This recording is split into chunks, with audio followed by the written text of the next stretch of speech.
Mood swing এর perfect উদাহরণ হতে পারেন সাকিব আল হাসান। সকালে যে মাঠে সেলফি শিকারীদের দিকে মেজাজ হারিয়ে দফায় দফায় তেড়ে গেছেন, সেই সাকিব বিকেলে যেন মিস্টার কুল।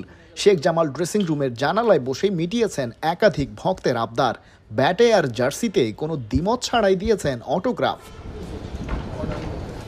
ভক্তদের সাথে সাকিবের এই ইন্টারেকশন এমন সময়ের যখন তার দল শেখ জামাল ডিপিএলে নিজেদের শেষ প্রতিপক্ষ তামিম ইকবালের প্রাইম ব্যাংকের বিপক্ষে ভরাডুবির পথে।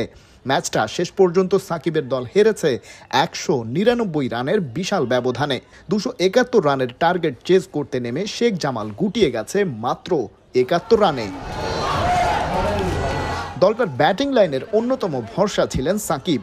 আগের ম্যাচেই দারুণ এক সেঞ্চুরি হাঁকিয়ে এই ম্যাচেও প্রত্যাশার পারদ দিয়েছিলেন চড়িয়ে।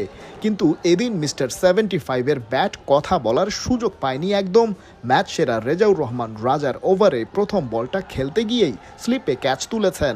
গোল্ডেন ডাক নিয়ে ফেরার পথে গ্যালারি থেকে দুও শুনতে হয়েছে বিশ্বসেরা অলরাউন্ডারকে।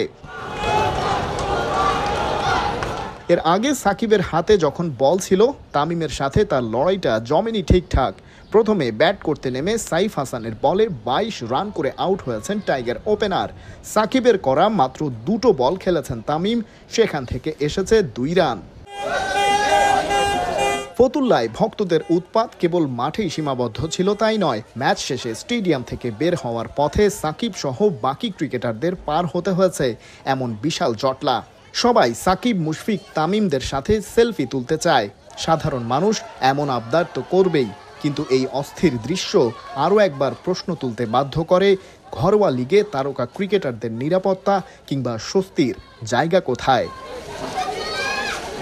খালিদ জামিল, একাত্তর, ফতুল্লা, নারায়ণগঞ্জ।